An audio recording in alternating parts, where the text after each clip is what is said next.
Como nuestra iniciación anterior del tema, la paz y la cuestión agraria en Colombia, me han sugerido tomar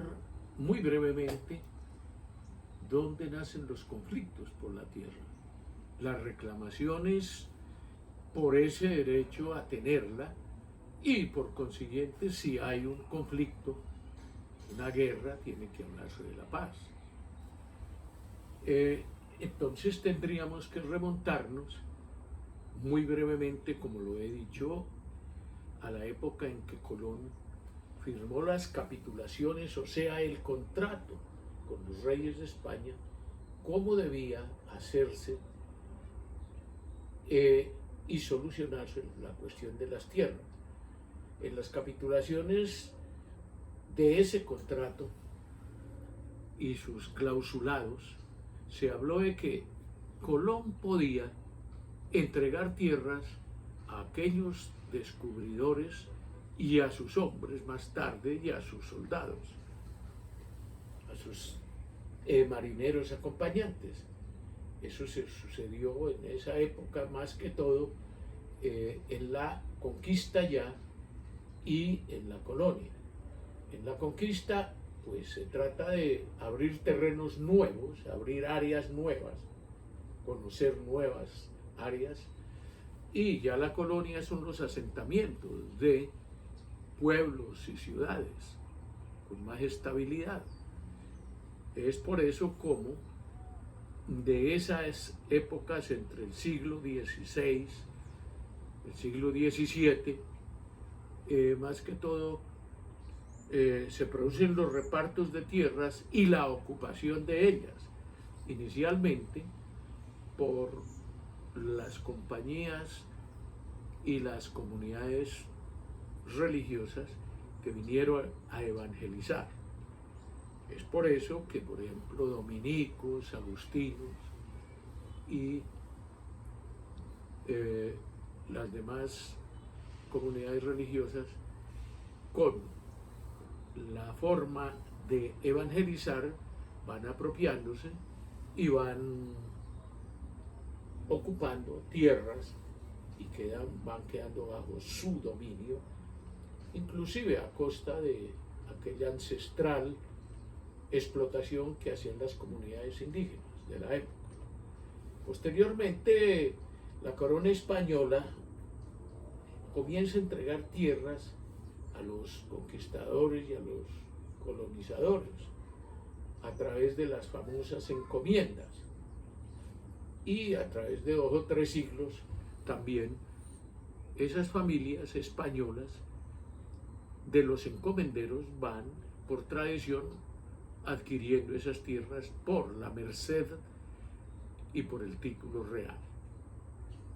Eso se ve hasta el siglo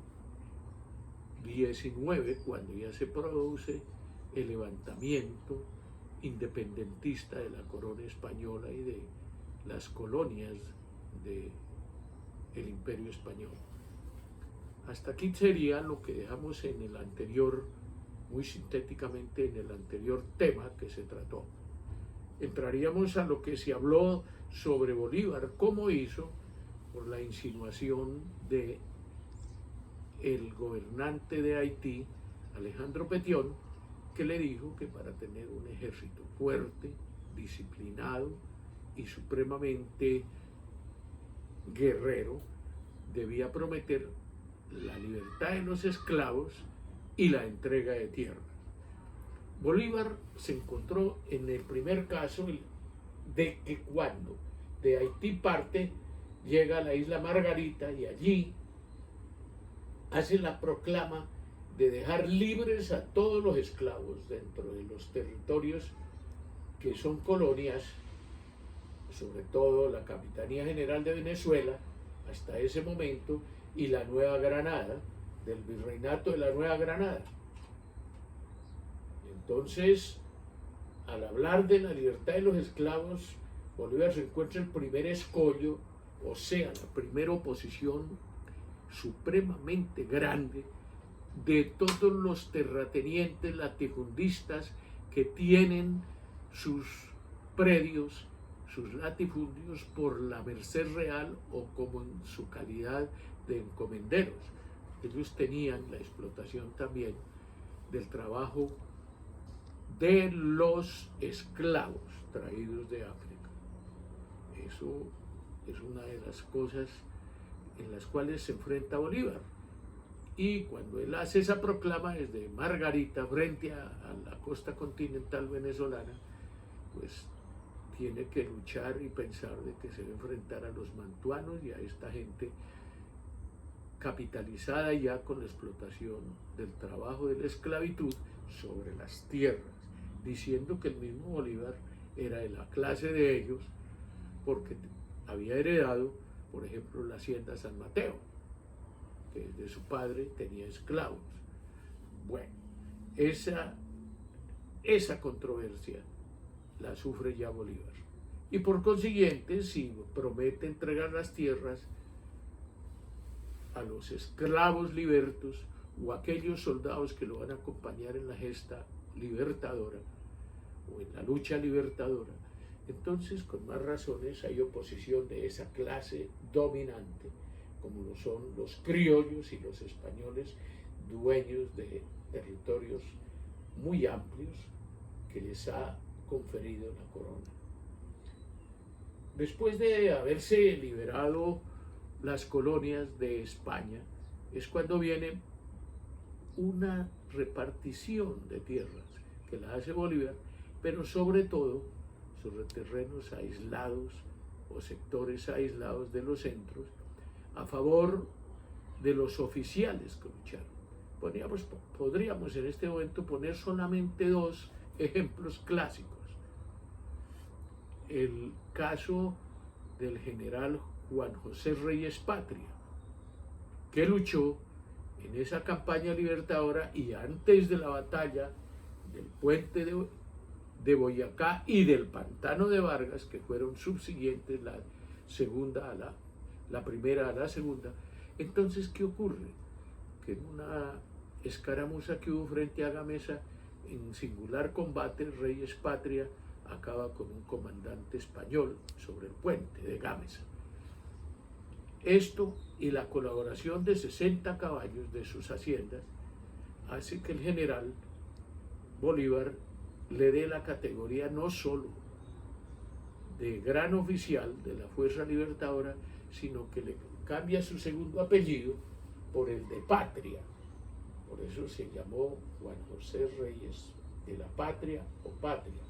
A él, después de la campaña libertadora, le atribuye o le otorga dominios sobre, en la llanura de Casanare, desde el río Cravo Sur hasta el río Cusiana. Y allí todos los descendientes de Reyes Patria dejaron dos hatos muy nombrados, que se llamó el Platanal y el Tigre, que vienen a ser propiedades mucho más tarde de el señor Pipo Reyes, o sea, descendientes de aquel famoso luchador por la independencia. De esos mismos reyes vienen a ser en sus descendientes Clímaco Calderón Reyes, presidente temporal en el siglo XIX, presidente de la República, y posteriormente en el interregno de comienzos del siglo XX,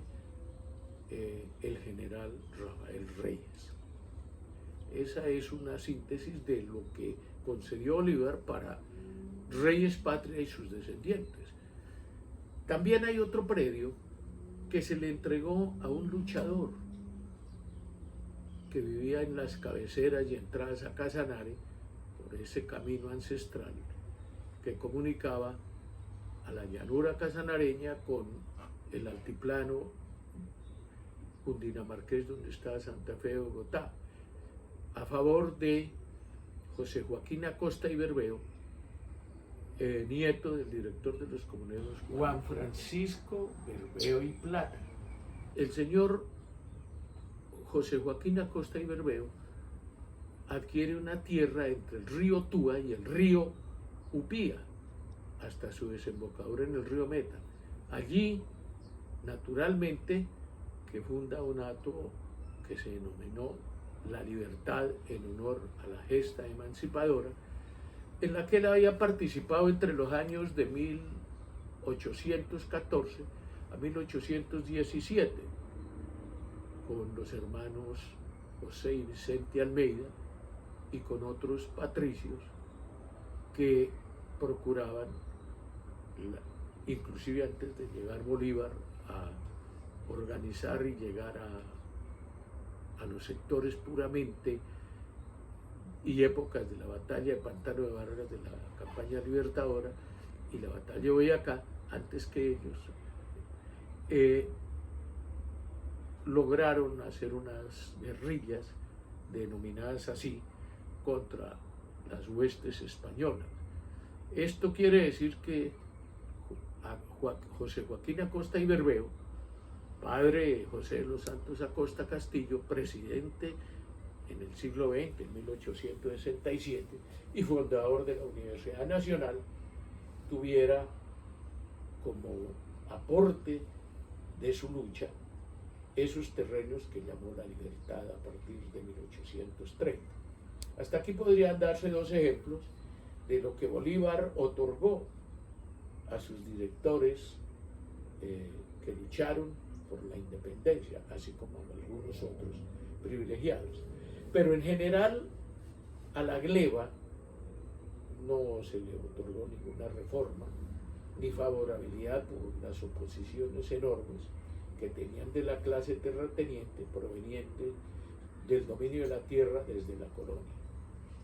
Puede aquí comenzarse o recomenzarse la temática de lo que ocurre con las luchas agrarias en el siglo XIX, con su desarrollo hasta el siglo XX. Esto como punto de partida de los grandes conflictos económicos y sociológicos que ha sufrido la sociedad colombiana y que tiene que desembocar indiscutiblemente hacia la actualidad ya del siglo XXI, con una problemática que no se ha sanado y que sigue vigente en estas reclamaciones por el derecho y por la posibilidad de muchas clases o diversas clases sociales de que se les otorgue la propiedad de la tierra.